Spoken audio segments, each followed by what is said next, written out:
Night falls over Metropolis. A group of masked thieves scrambles onto a rooftop, the city lights glimmering below. Go! Go! Go! The whirring of helicopter blades drowns out their footsteps as they dash towards their getaway. We're not gonna make it, one of them shouts, panic gripping his voice. Stop browning your pants, Joey. We're clear, all right? The leader snaps back. But just as they think they've escaped, a sudden burst of heat makes one of the thugs scream in pain. His weapon melts in his hand, glowing red hot, as ice spreads across the helicopter's blades, grinding them to a halt. A voice calmly echoes in the night. Not so fast. Hovering over the rooftop, Superman stands tall, cape billowing against the twilight sky. Here's the thing about silent alarms, boys, he says, his voice stern yet calm. They're never silent to me. The criminals freeze as Superman gives them one last chance. I'll give you one chance to surrender peacefully. But fear takes hold. Joey, trembling, points his gun at the Man of Steel. I can't go to prison. I can't. Joey, no! One of his partners shouts. Gunfire erupts. Blam! Blam! As bullets strike Superman's chest, bouncing harmlessly off with a metallic vip. But then, something happens. Superman looks down in disbelief, his hand bleeding. For the first time, the Man of Steel is in shock. Superman soars above the city, the skyscrapers lit up below him. His cape flutters in the wind as his thoughts race. For the first time in years, the Man of Steel feels vulnerable. His invincible skin pierced. Blood trickles from the wound, and confusion clouds his normally unshakable confidence. What is this? As he floats above the glowing metropolis, the realization hits him. Something is very, very wrong. The mighty Superman, once untouchable, is now facing a force that can harm him, and the stakes just got much higher. Keystone City, 28 hours earlier. Animal Man and Animal Girl soar through the skies, catching up after a rough mission. Yeah, my back is sore. No more camping out, pal. Animal Man groans. I'm too old to be sleeping on a forest floor for a week. Animal Girl smirks, flying beside him. Huh, fine. Next time we glamp, old man. Their lighthearted banter comes to a halt as they notice a disturbance below. A crowd, anger in their eyes. Hey, what's with the crowd? They don't look like they're in a selfie mood, Animal Girl observes. Before they can react, a brick flies through the air. Thwack! Hitting Animal Man square in the head. Do something, someone yells from the crowd as chaos erupts. The crowd charges, shouting in fury. Get 'em before they get us! You saw what they're all doing, man. They'll kill us. Violence breaks out. Fear has taken over, and the heroes are caught in the middle of a frenzy. Animal Man, reeling from the blows, tries to make sense of the chaos. Die? Others? He mutters, confused. Guys, is something going on? We've been off the grid. Before he can finish, another hit lands. Thwack! Sending him to the ground. Dad, Animal Girl screams, rushing to help. But the mob is relentless, driven by fear and hatred. It's him or us, one of them shouts. Get him, another yells. Animal Girl, desperate, pleads with them. Leave him alone. Stop, she cries, but her voice is drowned out by the violence. Meanwhile, a viral video of the assault spreads across social media. A commentator's voice rings out. As I have long argued, for decades, superheroes are a legitimate threat to world order. In Gotham City, Batman watches the footage from the Batcave, his expression darkening. This is insane, Robin mutters, standing beside him. Batman leans forward, activating the comms. Attention, this is Batman opening the red channel. Anyone within the sound of my voice, please respond. The footage shows Animal Man being rushed to intensive care, his survival uncertain. Batman clenches his fist. No more. Across the world, chaos spreads. News reports flood in, showing heroes accused of heinous crimes. Philadelphia police have no explanation as to why the captain began attacking innocent civilians. A video shows destruction, fire, and panic as civilians flee the scene. Mr. Terrific slams his fist on the desk, outraged. Oh, I'll respond. All right, that Philly footage is fake as hell. I was with the captain at the time. We were fighting Giganta. Nightwing, in disbelief, speaks up from another location. Same with the Titans. We were nowhere near any refugee camp, but everywhere you look, there's footage of us slaughtering people. Another news report cuts in. Dozens trampled to death as the crowds fled Green Lantern and Supergirl's homicidal rage. Wonder Woman, voice filled with fury and confusion, turns to Aquaman. It's absurd. Hal doesn't even have his ring right now, and Cal says Supergirl's on a space mission. Aquaman, his expression grim, adds, John says the locals burned the Doom Patrol's headquarters to the ground. The reports keep coming. We're also hearing that Black Lightning and his family have been hospitalized. The heroes stand at a crossroads, their names smeared, and their reputations under fire. A coordinated attack, but from where? The chaos spirals further out of control, with no answers in sight. No explanation as to why Firestorm went berserk inside a city hospital. The reporter's voice echoes over images of destruction, as Firestorm unleashes a fiery explosion inside the building. Blue Beetle's victims are estimated in the dozens, another report states, showing Blue Beetle battling amidst panicked crowds. Flash, exhausted and frantic, communicates with Hawkman over his earpiece. I barely escaped an angry mob with my life, Hawkman. This is I run amok. The internet, the airwaves, a global blizzard of manufactured footage has been circulating for the last 72 hours. Hawkman listens intently, his face grim as Flash continues. No wonder people are freaking out. This looks like some kind of global superhuman terrorist attack. We have to do something. But Hawkman responds coldly, a reminder of their fractured state. Such as, have the Justice League issue a statement? Wally, there is no Justice League right now, remember? You disbanded. The weight of his words hangs heavy as the heroes realize they are standing alone in the midst of a worldwide crisis. In Metropolis, inside the bustling office of the Daily Planet, Editor-in-Chief Lois Lane is glued to the latest reports. A news anchor's voice fills the room. Superman and Dr. Fate simply fled the smoldering building. Lois, shocked, mutters to herself, My God, Clark, those were innocent people. Clark Kent adjusts his glasses, his expression serious. Fake innocent people, but the public believes it. Before Lois can respond, Clark grabs his coat and heads for the door. Clark, where are you going? She asks, still processing the news. To calm the public, somehow. As Clark leaves, an assistant rushes in after Lois. Ms. Lane, we're getting left behind. These stories are running on every news site in the country except ours. Lois, focused and determined, cuts her off. Because none of it's confirmed. Are you new here? You know how the media panics about not being last with the story? The assistant hesitates as Lois continues. They report first, then verify. The planet does not and will not run unverified and speculative content. Is that understood? Yes, ma'am, the assistant responds meekly. Just then, a voice from the doorway calls out, Lois, you're gonna want to see this. Something big is about to break. Lois rushes to the screen, staring in disbelief at the webpage filled with sensational, misleading headlines. Oh, for what garbage webpage is this? She snaps in frustration. Jimmy, standing nearby, hesitates before responding. Lois, that's our site. That's us. Lois's eyes widen in shock. Impossible. I didn't sign off on any of that, she protests. Jimmy points at his screen, frustration and concern in his voice. You didn't have to. It says some outside agent has taken total control of our servers. Now we're vomiting out the same AI trash as the rest of the world. Lois stares, her mind racing, overwhelmed by the rapid collapse of the Daily Planet's integrity. Unbelievable. Overnight.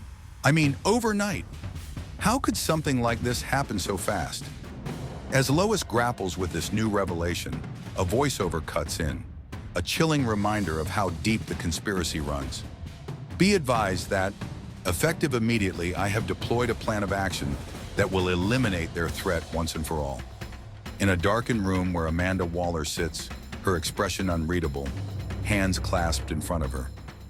Who could be behind this? Lois wonders aloud. Amanda Waller stares into the screen, her face stern as the signature beneath her ominous message comes into view. At the imposing Hall of Order, headquarters of the Government Bureau of Sovereignty, tensions rise behind closed doors. Sarge Steele, second in command, addresses Amanda Waller as they walk through the steel corridors. Amanda, the White House is publicly disavowing our operation. They say our remit is to monitor heroes, not create panic or hack the internet. Waller, her voice calm yet unwavering, responds without hesitation. Our remit is whatever I say it is, Steele, and I let the president's speech get no further than the Rose Garden. Right now, we control all media. Steele nods, acknowledging the reality of their power, but reports another concerning trend. Well, the polls continue to show an hourly uptick in super paranoia. The disinformation's working. Waller smirks, satisfied with the result. Calling it disinformation isn't really fair. I've said it for years. Superheroes are anything but. They create more trouble than they avert. She continues, her voice taking on a sharper edge. They have absolute power, and they answer to no one. They adhere to a child's idea of morality, and like all children, they occasionally have tantrums. Tantrums that could turn this world to ash. Sarge Steele looks ahead, the weight of Waller's words sinking in as they walk through the vast halls of their secretive organization. Waller's expression hardens as she delivers her final statement. I call that information. We're simply reminding people of that fact. With control over the media and a growing distrust in heroes, Waller's plan is in full motion. Through the dim corridors of the Hall of Order, a voice echoes with ominous certainty. In this new age, you don't need fear gas or telepathic mind control to sway the masses. Waller's plan unfolds before us. Disinformation floods the airwaves, creating doubt and paranoia in the public.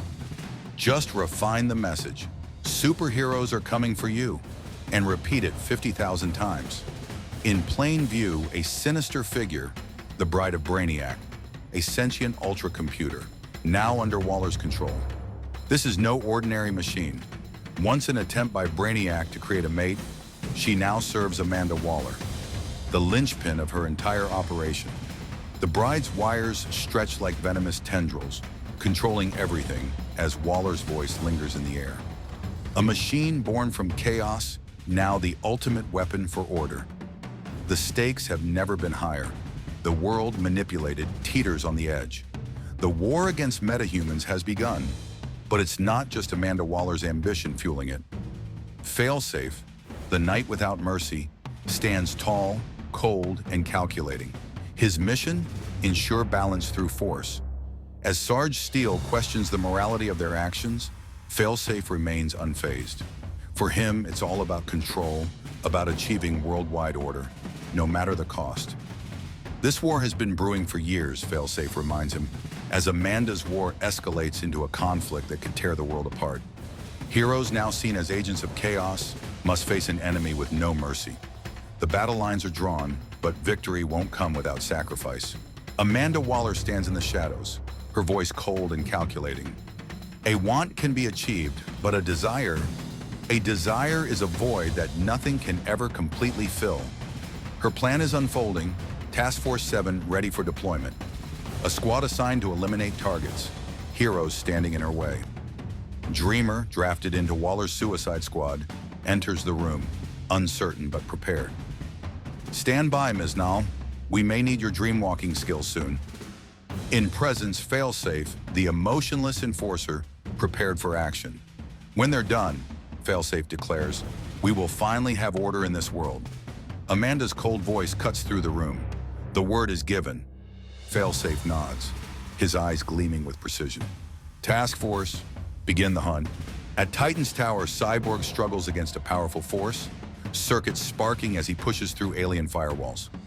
These aren't just firewalls, they're active defenses. Cyborg grunts. The harder I push, the faster my circuits burn.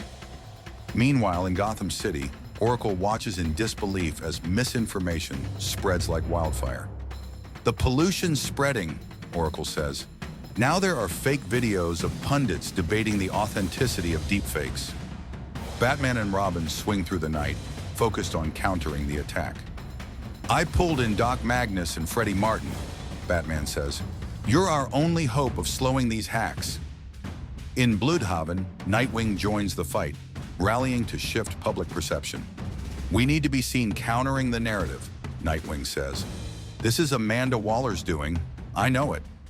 The heroes hit the streets, aware that every action is now under a public microscope, as the world turns against them.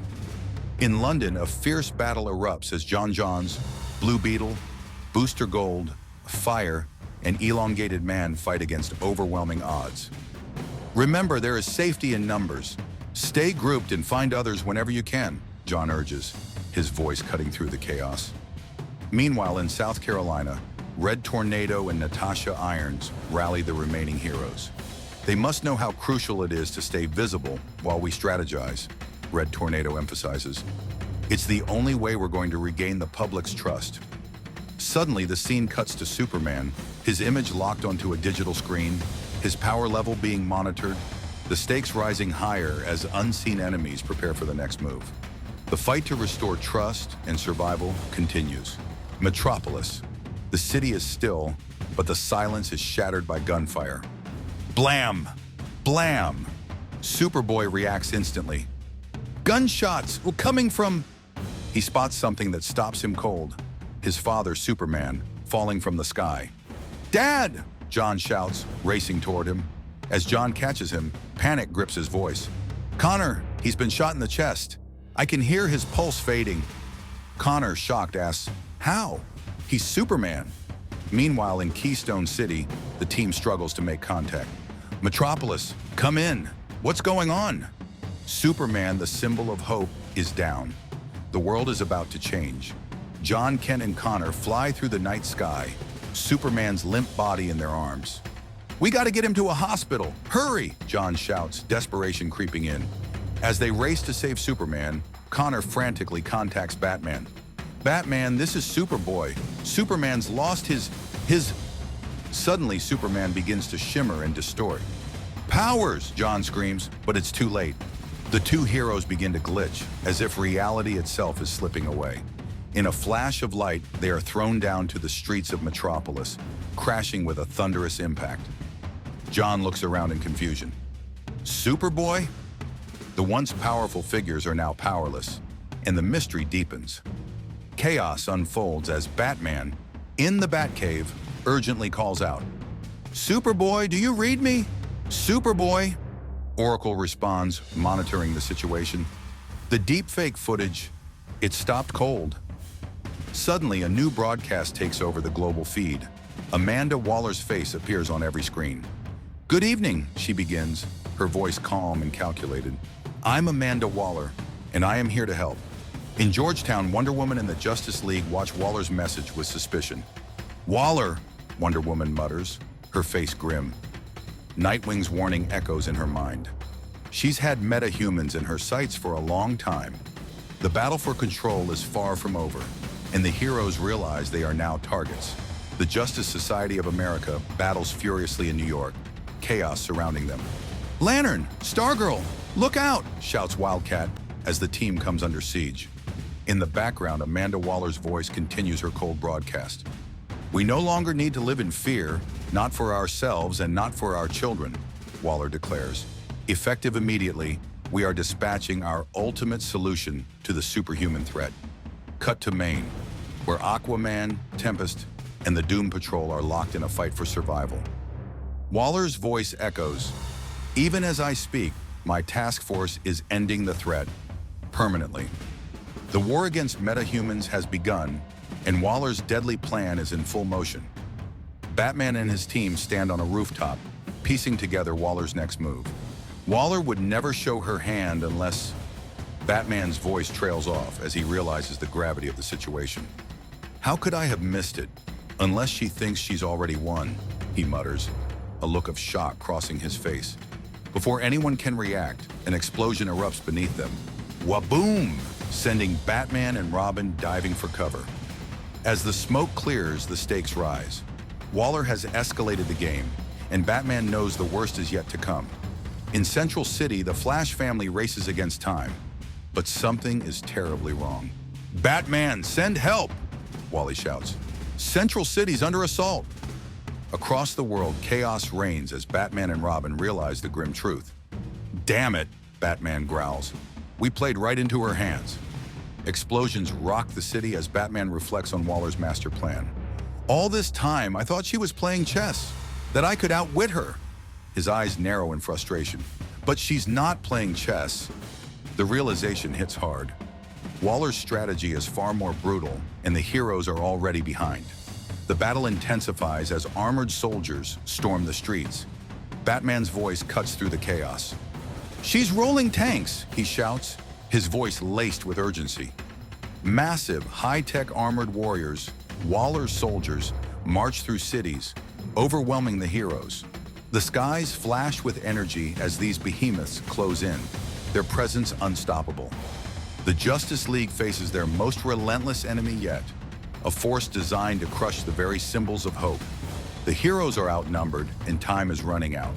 The war for control has begun. Amid the chaos, heroes and villains alike are forced to surrender as Waller's forces tighten their grip.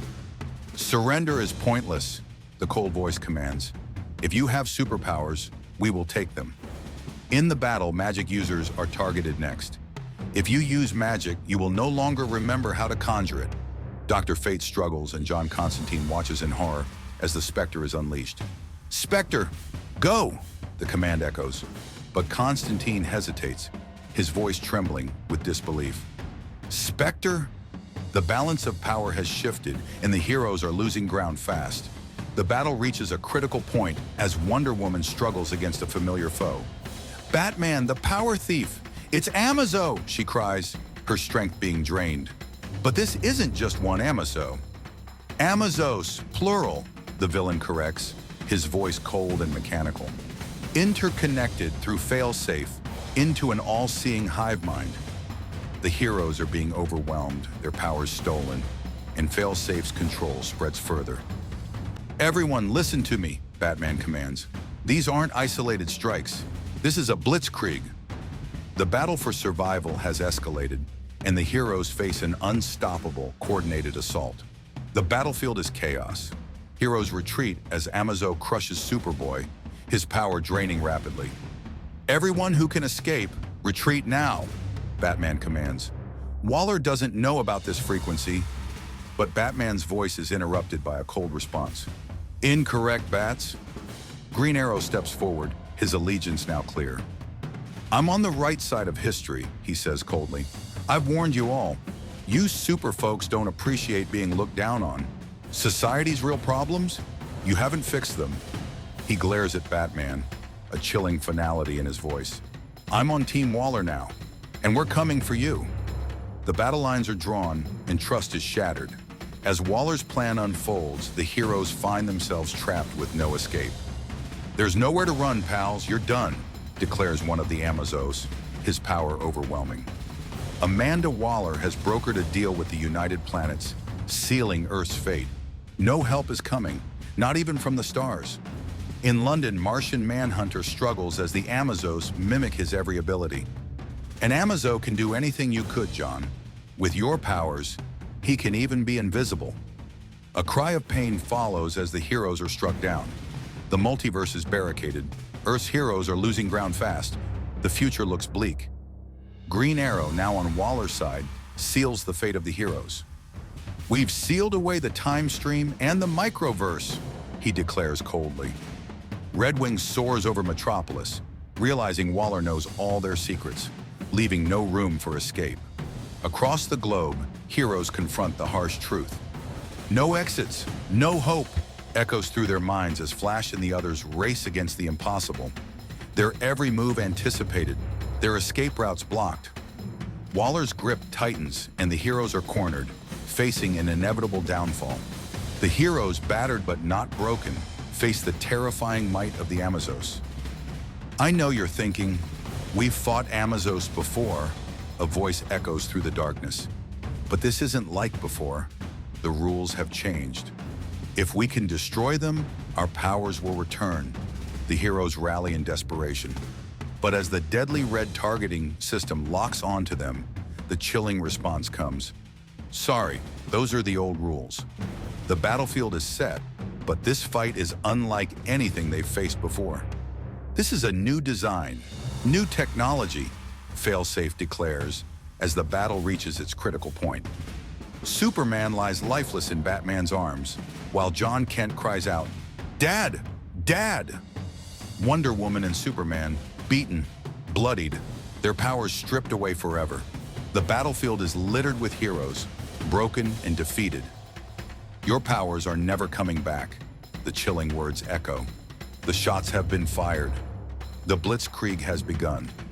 Where am I? Blurry images flash. Digital overlays blink across the screen as consciousness returns. But something is wrong. Why can't I feel my arms? My legs?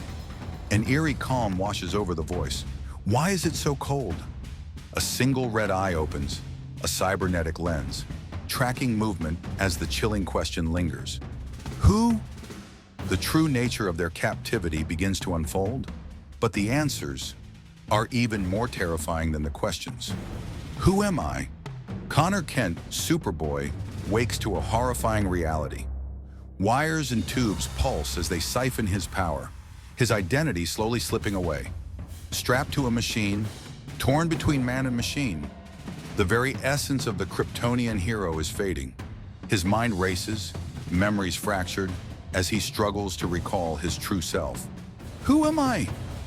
The question lingers as Amanda Waller's deadly plan unfolds, stripping Earth's greatest heroes of their power. This is just the beginning of the end.